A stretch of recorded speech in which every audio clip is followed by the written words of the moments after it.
দেখান।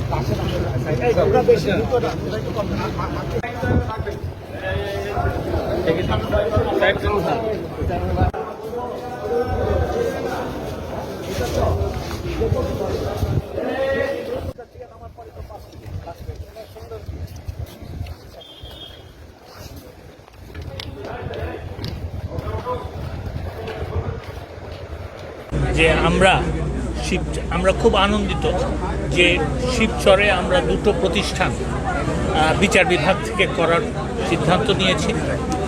সরকার একটা national judicial academy করার প্রস্তাব পাশ করেছেন, সেটা শিবচরে করা হবে এবং সেটার জন্য জমি অধিগ্রহণ এবং এই অধিগ্রহণের টাকা প্রায় দেওয়ার প্রস্তুতি নেওয়া হয়ে গেছে। কিছুদিনের মধ্যেই এই জমির টাকা আপনার বিতরণ করা হবে।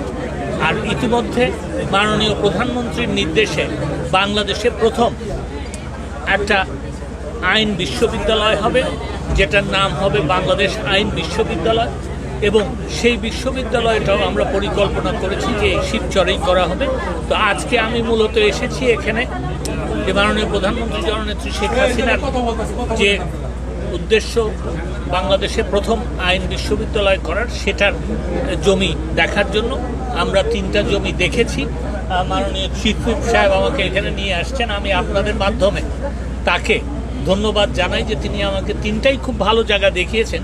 কিন্তু একটা বিশ্ববিদ্যালয়ের জন্য যে জায়গাটা আপনার ঠিক হবে সেটাই আমরা মূলত সিদ্ধান্ত নিয়েছি। আমরা কিছুদিনের মধ্যেই জানিয়ে দিব যে এটা কোন জায়গায় হবে, এবং আমরা মনে করি যে মাননীয় প্রধানমন্ত্রী জননেত্রী শেখ হাসিনার নির্দেশে যে প্রথম আইন বিশ্ববিদ্যালয় হবে, সেই বিশ্ববিদ্যালয়টা ইনশাল্লাহ শিবচরে হবে।